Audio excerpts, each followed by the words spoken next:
सकती हैं, ना उनका समाज इनको कबूल करेगा और ना हमारा समाज ये दर दर की ठोकरें करेगा। कौन जिम्मेदार है इसका? आप मोबाइल के बारे में नहीं पूछ सकते कि बेटी तेरे पास ये मोबाइल कहां से आया, और आया है तो ये 699 वाला और 698 वाला रिचार्ज करवाया कौन है? हमने तो ये पैसा नहीं दिया था। कभी पूछा है आपने? नहीं पूछ सकते हैं, नहीं है इतनी हिम्मत आपके अंदर, क्योंकि आपको मालूम है ज्यादा सख्ती करेंगे बेटी भाग जाएगी, और भाग गई तो पूरे खानदान की नाक कटा देगी। मालूम है, ये उसी ढील का नतीजा है। ये 4 खूबियां अपने अंदर पैदा कीजिए, जिनके बारे में फरमाया कि बस सारी इंसानियत नुकसान के अंदर है, लेकिन जिनके अंदर ये खूबियां पाई गई वो नहीं है। जन्नत उनको मिल जाएगी, खोया हुआ मकाम उनको मिल जाएगा। जिस मकाम से हमारे बाप आदम को और हमारी माँ हव्वा को निकाला गया था, उस मकाम में हमें दोबारा एंट्री मिल जाएगी। वो 4 खूबियां क्या हैं? इल्लल्लज़ीना आमनू वअमिलुस्सालिहाति वतवासौ बिलहक्कि वतवासौ बिस्सब्र। ईमान अपने अंदर पैदा कीजिए, जो लोग ईमान लाए, वअमिलुस्सालिहात, और जिन्होंने अमले स्वाले किए। देखिए ये 2 चीजें एक साथ पेश की, इल्लल्लज़ीना आमनू वअमिलुस्सालिहात, ईमान भी जरूरी और अमले स्वाले भी जरूरी। वतवासौ बिलहक्कि वतवासौ बिस्सब्र, ये दोनों को एक साथ बयान किया। हक बात कहो और सब्र करो। क्यों? हक बात कहो और सब्र करो, ये दोनों का ताल्लुक क्या है? हक बात कहोगे तो परेशानी आएगी, हक बात कहोगे तो परेशानी आएगी, और परेशानी आएगी तो बर्दाश्त करो, सब्र करो। ये 2 चीज़ों को एक साथ पेश किया। आज बहुत जल्दी लोग हक बात के लिए तैयार नहीं होते, बोल ही नहीं सकते हैं। हक बात बोलेंगे तो CBI, IB, ATS। हमारे उत्तर प्रदेश का हाल तो बहुत ही बुरा चल रहा है। थोड़ा सा आपने कुछ भी कह दिया, कुछ भी, तो पहले तो आप अंदर जाओ। अब ये कहते रहो कि हमने नहीं किया, आपको ना कहने के लिए, ये साबित करने के लिए मैंने ये कहा नहीं। 4, 5, 10 साल आपको इसमें गुजारना पड़ा, इसी में चले जाएंगे। आपको शायद मालूम होगा, एक ऐसे ही कोई डाल दिया था किसी ने YouTube वगैरह पर, लेकिन उसमें एक तरफ देखा जाए तो सच्चाई है कि एक हाथी भाग रहा था जंगल में, तो भैंस ने उससे पूछा कि तुम कहां भाग रहे हो, कहां भाग रहे हो? तो हाथी ने कहा है कि मैं इसलिए भाग रहा हूं जंगल में कि अभी अभी ऐलान हुआ है कि जो भी भैंस जंगल में दिखाई दे उसको पकड़ो और उसको ठूस दो जेल के अंदर। तो भैंस ने कहा कि जब ऐलान तो भैंस का हुआ है कि जो भी भैंस मिल जाए उसको पकड़ के ठूसो, मारो, तो तुम तो हाथी हो, तुम क्यों भाग रहे हो? हाथी ने कहा है कि 20 साल तो मुझे ये साबित करने में लग जाएगा कि मैं भैंस नहीं हूं। तो भैंस ने कहा धत तेरी की, फिर वो भी भागी।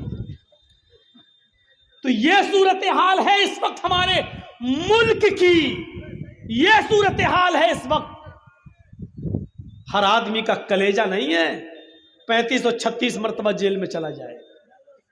हर आदमी का, हर मौलवी का कलेजा नहीं है जो हक बात डंके की चोट पर कह दे।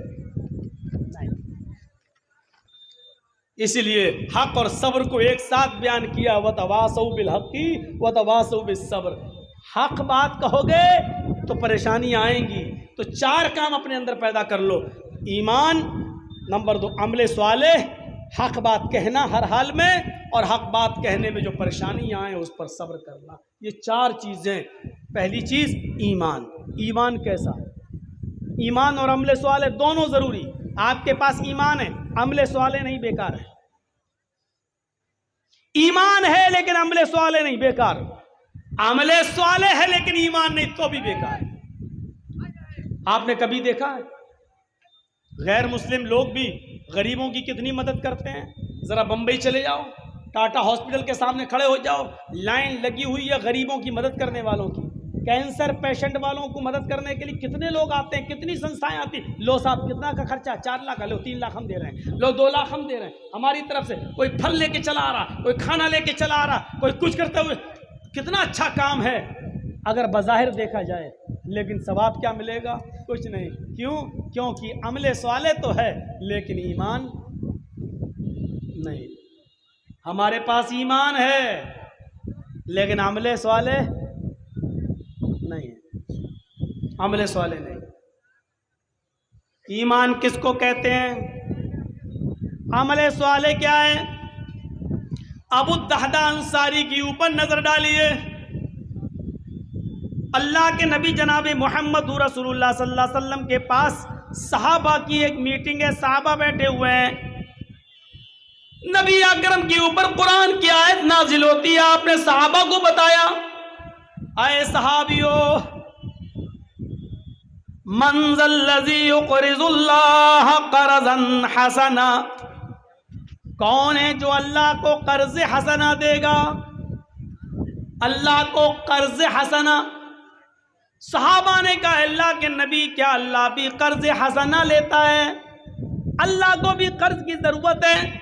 फरमाया कि हाँ, अल्लाह रब्बुल आलमीन भी कर्ज लेता है, कर्ज हसना।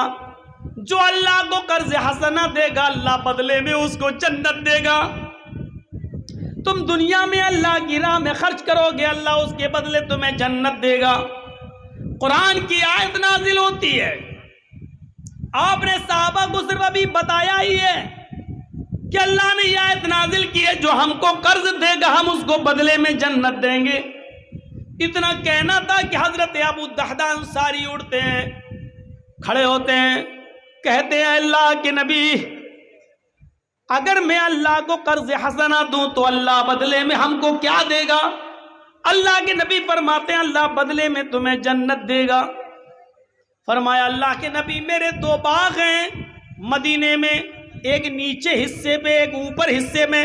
मैं दोनों बाग अल्लाह को कर्ज हसना दे रहा हूँ, अल्लाह की राह में सदका कर रहा हूँ। मैंने दोनों बाग अल्लाह को कर्ज हसना दे दिए, बाग, गार्डन।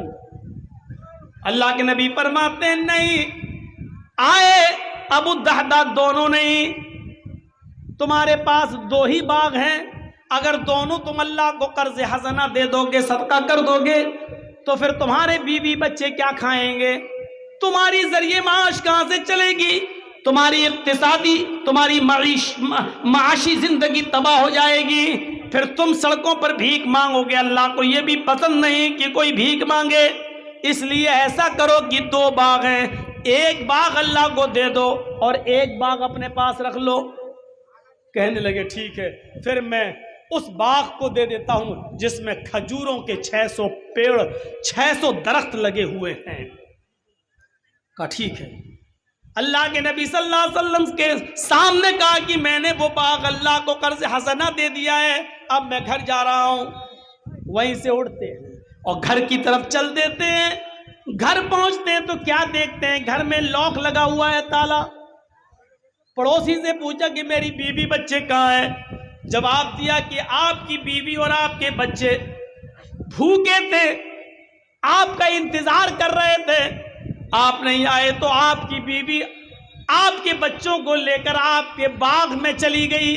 जहां खजूरों के दरख्त लगे हुए हैं वहां खजूर तोड़ेगी और आपके बच्चों को खिलाएगी। अबू दहदा वहीं से दौड़ लगाते हैं, तेजी के साथ भागते हैं और उस खजूर के बाग के बाहर खड़े हो जाते हैं और दरवाजे से झांक कर देखते हैं कि मेरी बीवी कहाँ है। अंदर नहीं जाते। क्यों? क्योंकि अब ये बाग मेरा नहीं है। जब मेरा नहीं है तो मैं अंदर क्यों जाऊं?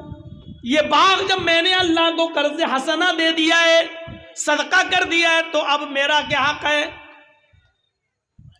यहाँ मस्जिद और मदरसे को 100 रुपए देने में हमारी चमड़ी पिघलती है, नहीं दे सकते हैं।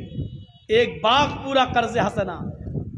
झांक कर देखते हैं बीवी अपने दुपट्टे में, अपनी ओढ़नी में खजूर रखे हुए और एक एक करके खजूर अपने बच्चों को खिलाती जा रही है। 2-4 खजूरें अपने बच्चों की पॉकेट में डाल देती है, लो बेटा खाओ। बाहर से आवाज देते, ओ मेरी बीवी, बच्चों को लेकर बाहर निकलो। बीवी कहती है बच्चे भूखे, थोड़ा सा खजूर खा लेने दो। बाहर से आवाज देते अबू दहदा, बीवी समझती क्यों नहीं हो, इन बच्चों को जल्दी से निकालो, बाग से बाहर आओ, बाग से बाहर आओ, ये बाग हमारा नहीं है। बीवी कहती है बाग हमारा नहीं है। खजूरों को देखती है, 600 पेड़ देखती है खजूरों को, कहती है सारे खजूर पक चुके हैं, अब ये कटने का नंबर है, बाजार में ये खजूर बिकेंगे, हमारे घर की तंगी मिटेगी, अच्छे दिन आएंगे, और आप कह रहे हैं ये बाग हमारा नहीं है। मेरी बीवी बहस बाद में करना, तुम पहले बच्चों को लेकर बाहर निकलो। बीवी दोनों बच्चों को लेकर बाहर आती है। बीवी के दुपट्टे में, उसकी ओढ़नी में जितने खजूर थे अबू दहदा ने वो सारे खजूर निकाले और उसी बाग के अंदर डाल दिए। अबू दहदा ने अपने बच्चों की जेब देखी, उनकी जेब में जितने खजूर थे सारे खजूर निकाले और वो सारे खजूर उसी बाग में डाल दिए। फिर कहा बेटा मुंह खोलो जरा। जो बच्चे खजूर खा रहे थे उनके मुंह खुलवाए, जितनी भी खजूर मुंह में रखी हुई थी, चबी हुई थी, वो खजूर भी अपने बच्चे के मुंह से निकाली और वो खजूर भी, चबी हुई खजूर भी बाग के अंदर डाल दी और कहा अल्लाह मुझे आने में थोड़ी देर हो गई, वरना मेरी बीवी और मेरे बच्चे इतने खजूर भी नहीं खा पाते। आय अल्लाह, ये बाग मैंने तेरी राह में सदका कर दिया है, कर्ज हसना दे दिया है। आय अल्लाह, तेरे नबी का फरमान है जो अल्लाह को कर्ज हसना देगा अल्लाह बदले में जन्नत देगा। आय अल्लाह, मैंने अपना वादा पूरा किया, तू अपना वादा पूरा कर। आय अल्लाह, मैंने अपना वादा पूरा किया, तू भी अपना वादा पूरा कर। आय अल्लाह, मैंने अपना वादा पूरा कर दिया, तू भी अपना वादा पूरा कर। उधर बीवी कहती है कि ये बाग किसको दे दिया है? कहा अल्लाह को। बीवी ने कहा कि क्या मिलेगा? फरमाया, आए मेरी बीवी, जनाबे मोहम्मद रसूलुल्लाह ने फरमाया अल्लाह को कर्ज हसना दोगे तो अल्लाह बदले में जन्नत देगा। मैंने ये बाग अल्लाह को दे दिया है। बीवी चीख कर कहती है, एक बाग देकर अगर जन्नत मिल रही है तो ये सौदा महंगा नहीं है, ये सौदा महंगा नहीं है। अरे मेरे शौहर, तुमने अच्छा किया, अल्लाह को सदका कर्ज हसना दे दिया, अल्लाह की राह में सदका कर दिया है। एक बाग देकर अगर जन्नत मिल रही है तो ये सौदा महंगा नहीं है, तुम बहुत सस्ते में निपट गए हो। मेरे प्यारे साथियों, कुरान की आयत नाजिल हुई यहाँ और उधर अमल करके दिखा दिया। ये था ईमान और ये था अमल स्वाले जो उन्होंने उसी दिन करके दिखा दिया। मैंने पूरा का पूरा बाग अल्लाह को कर्ज हसना